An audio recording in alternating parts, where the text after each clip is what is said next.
Introducing anything which is for the first time you are doing to the students, you should be you should have a proper method wherein you gradually start introducing all these things.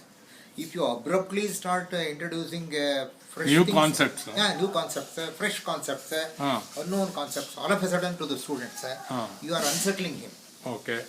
So you know what happens, the moment you unsettle, the student will lose interest in it. Naturally. This is what is exactly happening to students. Unfortunately, we have to deal with that.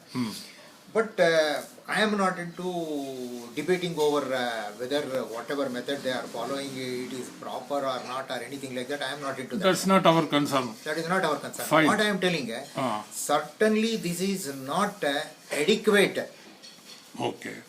to keep the student informed of these things and make him comfortable to gain further entry into the subject, wherein he will be able to handle these things efficiently in the examination hall with confidence.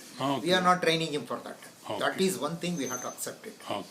So now what I am telling is there is certainly a very effective and very comfortable method, very successful method, by which if you see there is a way you can introduce 6 ratios to the student. So you are telling that a new method or new method, see that will you take the students to step by step go into the new method and make them learn it? Step by step also, and I'll tell you about my method. See, it is solely dependent on one thing. Student is already having some knowledge in this one, and this is an unknown part for him. So that unknown part systematically we will link it to the one which is already knowing it. Not just telling only the method, but you are step by step showing him how to apply it to his. I am taking him into the you method. Please tell in detail. How do you go about it? Definitely. By the time I am done with this, the student will be a master of these 6 ratios. Fine, that's fine. That is one thing I can give. You are confident about it? Yeah, very confident about that's that. Fine. Okay. It is a sure this one. Okay. Promise I can make out of this. Okay. So now I tell you, first thing. Now, hitherto what we have been doing, we are writing a triangle, right angle triangle, and only just making the student only look at this triangle, and we are only telling about these sides. Giving him a view that everything, the whole trigonometry is present inside only this triangle. We are giving him a different view. Okay. But I'll tell you, there is a other way, brighter part to this. What we do is, we will release him out of this triangle. And we will bring him into the surroundings, and we will make him understand that your trigonometry is already there in the universe. It is already there around you. In the universe? It is already there in the universe. It is already around you. Everything is available in and around you. So we will make him understand. I write a side line like this. Okay? See, this is the line. See, it's a very simple line which is erect. I have written. Maybe it is a little bit cross or something like that, but anyway, this is perpendicular to the ground. Okay. This will give a remembrance of so many objects. You just look around you.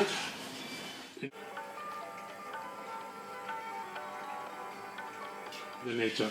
Nature, you see there is a door which is standing like this, the edge of that.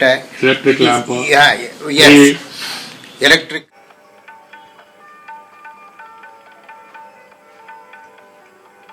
Pole. Flag pole. Anything you see in and around, there are so many things which is just taken to this line, vertical line which I have drawn. It is just not in your triangle only, it is present everywhere. You have to just get used to that. You see, wherever you see this edge is opposite side, and this edge is that vertical line, this edge is vertical line. Now the thing is, I'll tell you, this line is opposite to you. Okay. You are facing it. Okay. So anything we are facing, that is opposite to us. Anything we are facing Facing- you call it opposite. In trigonometry. In trigonometry. Not only in trigonometry, even in the real life situation also. Say an opponent is standing right in front of you. He is opponent to you. He is opposite to you. Okay.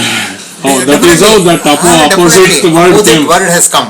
In He is opposing you, and so anything. See, the person who is standing behind you, you cannot call him in your opponent. So any a person standing in front of you, opposing you, in front of you, definitely we call.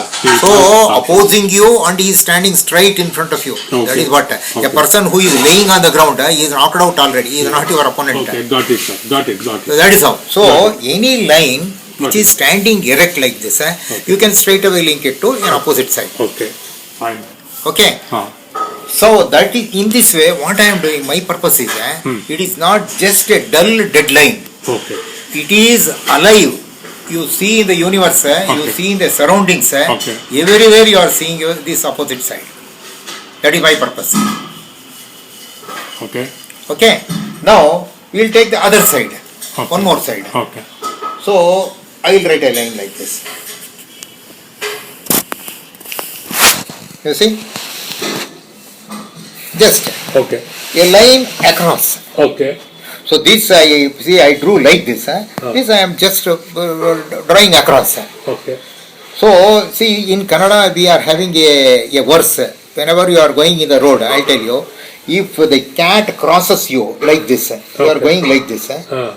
If the cat crosses, now we tell it in Kannada, ಬೆಕ್ಕು ನಮಗೆ ಅಡ್ಡ ಹೋಯಿತು ಅಂತ. Immediately we will stop our journey, take rest, something like that, and after spending some time we will continue the journey. That's how. Okay. Here we are using a word called adda. Okay. So that should give you an indication that a line which is drawn across Horizontal. it is adjacent. Adjacent. Adjacent. Then why do you call adjacent? That is almost rhyming with this adda. Adda adjacent. Okay. Adda adjacent. See, that is, I'll tell you, logically, probably we may no not logic be. here. No logic. You are making them to remember that. Already we have killed the students enough by using logic. So we stop the logic. No, at least we will make them a little bit alive. Okay. So adda means adjacent. So any line you draw like this, it is adjacent. Okay. Okay. So now we will introduce. Now the student will immediately remember this name. Adda adjacent. Simple. Okay. So there is one line which is neither this nor this. Okay. It is neither like this nor like this. Okay, that will be in between. So that will have a slope like this, or it may be like this. Okay, or it may be like this, something like that, which is having a slope, but never erect like this or horizontal like this. Okay, slope. It is a line, slope. A slanted line. Slanted line. It is having a slope. So here the slope is the factor which you have to observe. It may be little more slope, it may be less slope, or whatever it is, but there is a slope. Okay. It is certainly not perpendicular to the ground, neither it is horizontal to the ground. Okay. Okay. So this line, the attraction of this line is the slope. Okay. Okay. So attraction means we call it the hype. Okay. Any standalone feature of any this one aspect, we call it a hype. He is creating a lot of hype, something like that. This actor is having a lot of hype. So many things we will be having.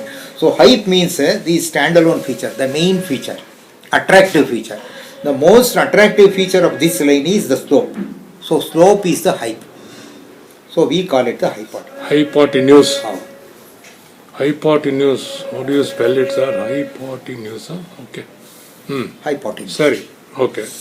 So we have made your hypotenuse also alive. Hello, why do you call it hypotenuse only? Anta? Ivaga erect ge you told it is opposite. Okay.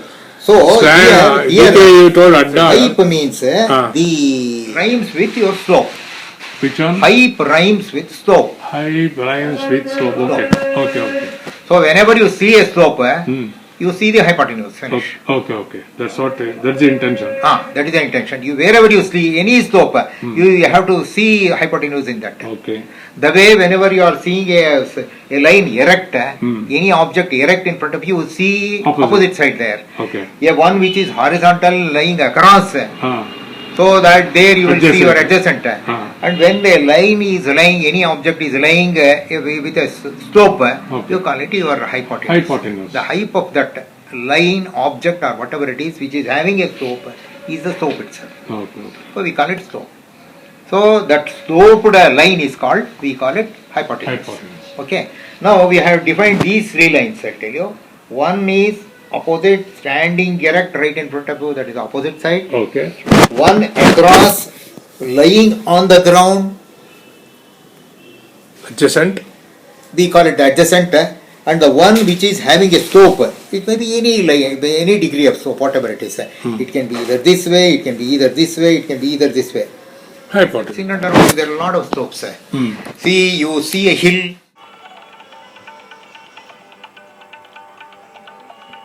hypotenuse. You see any this one, your staircase, that is a hypotenuse. You see in parks and all that for playing, the students, the kids playing on, they will be sliding on this one, slope. That is also your hypotenuse. We call it Jaravande in Jaravande. We call it Kannada, we call it Jaravande. So wherever you are seeing it, you can So straight these away. three lines which you are telling, sir, vertical line, horizontal line and slope line, how it is related to trigonometry?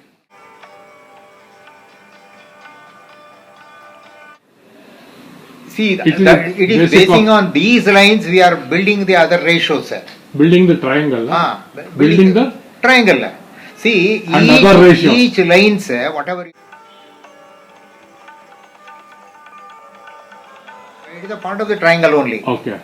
So it is a part of the triangle. Now I have brought these lines out of the triangle and I am making you know, making you see the nature that this part by part, this right angle triangle is present in your nature. Fine. That is what I am telling. Okay. So here, one more thing, what is it I want you to understand is that you are seeing your trigonometry only inside the triangle. But I want you to see the triangle in your surroundings. Got it. That is the thing. I have brought I have dissected the triangle and I have distributed in your nature. It is well present there.